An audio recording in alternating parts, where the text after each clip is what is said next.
brought you by Silver Pumps and Motors. Top quality और consistent performance के लिए सिर्फ सिल्वर पंप्स नाम याद रखना. తనని అన్న అంటున్న మహిళలకి అండగా ఉంటాను అన్నారు సీఎం రేవంత్ రెడ్డి. ఈ బంధం పేగు బంధానికి అతీతమన్నారు. ఇందిరా శక్తి, ఎన్టీఆర్ యుక్తి, రేవంత్ స్ఫూర్తితో కోటి మంది మహిళలు కోటీశ్వరులుగా మారాలంటూ పిలుపునిచ్చారు. ఒక కుటుంబ సభ్యుడిగా తెలంగాణ మహిళలకు అభివృద్ధి దిశగా నడిపిస్తానంటూ భరోసానిచ్చారు సీఎం. 10 ఏళ్ల పాటు తెలంగాణకు పట్టిన చంద్రగ్రహణం వీడిపోయిందన్నారు ముఖ్యమంత్రి రేవంత్ రెడ్డి. అందుకే మహిళలు స్వేచ్ఛగా ఉన్నారని, ప్రభుత్వం ఇచ్చిన ప్రోత్సాహంతో అన్ని రంగాల్లో దూసుకుపోతున్నారని చెప్పారు. బీఆర్ఎస్ 10 ఏళ్ల పాలనకు కాంగ్రెస్ పార్టీ 9 నెలల పాలనను పోల్చి చూడాలన్నారు.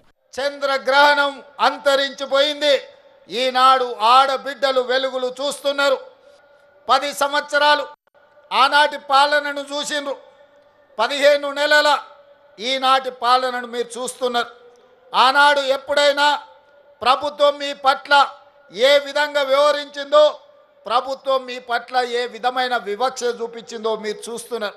తెలంగాణలో ఇందిరమ్మ పాలన రావాలని మహిళలు కోరుకున్నారని, వారి కోరిక మేరకే ప్రజాప్రభుత్వం ఏర్పడిందని అన్నారు రేవంత్ రెడ్డి. దివంగత ప్రధాని ఇందిరను అమ్మ అన్నారు.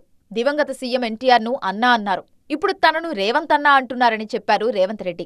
తెలంగాణ మహిళలను కోటీశ్వర్లను చేయడంతో పాటు రాష్ట్రాన్ని 1 ట్రిలియన్ ఆర్థిక వ్యవస్థగా అభివృద్ధి చేస్తానని చెప్పారు. ఆనాడు ఇందిరాగాంధీని అమ్మ అన్నారు మొదటి తరంలో. రెండో తరంలో ఎన్టీఆర్ను అన్న అన్నారు. ఈరోజు నన్ను మీరు రేవంత్ అన్న అంటున్నారు. నేను మీ కుటుంబంలో సభ్యుణ్ణి. కుటుంబ సభ్యుని అన్న అంటే ఆ కుటుంబం యొక్క బాధ్యత తీసుకోవడం. తప్పకుండా ఆడబిడ్డల్ని కోటీశ్వరులుగా మార్చి కోటి మందిని అభివృద్ధి పదం వైపు నడిపించి తెలంగాణను $1 ట్రిలియన్ ఎకానమీ చేస్తాం. ఎండకు పంటలు ఎండినా, రాష్ట్రంలో ప్రమాదం జరిగినా బీఆర్ఎస్ నేతలు తననే తిడుతున్నారని మండిపడ్డారు రేవంత్ రెడ్డి. తనను దూషించడంలో బీఆర్ఎస్ నేతలకు అంత పైశాచిక ఆనందం ఎందుకని ప్రశ్నించారు. ఇవాళ బీఆర్ఎస్ వాళ్ళు ఏడుస్తున్నారు. శ్రీశైలం లెఫ్ట్ బ్యాంక్ టన్నెల్ కూలితే జనాలు చచ్చిపోతే వాళ్ళు సంతోషంతో డ్యాన్స్ చేస్తున్నారు. ఏనైనా రోడ్డు మీద యాక్సిడెంట్ జరిగి ఎవరైనా చచ్చిపోతే వాళ్ళు సంతోషపడుతున్నారు. ఏనైనా పంట ఎండిపోతే వాళ్ళు సంతోషపడి గంతులు వేస్తున్నారు. ఇంత పైశాచిక ఆనందం ఎక్కడ నన్ను ఉంటుందా?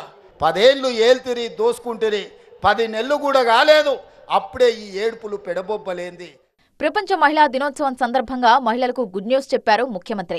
స్వయం సహాయక సంఘాల సభ్యుల ఏజ్ లిమిట్ పెంచుతున్నామన్న రేవంత్ 15 ఏళ్ల నుంచి 65 ఏళ్లలోపు మహిళలందరూ స్వయం సహాయక సంఘాల్లో చేరాలని పిలుపునిచ్చారు. తెలంగాణ మహిళల ఆర్థికాభివృద్ధి రాష్ట్ర ఆర్థికాభివృద్ధి అని చెప్పారు.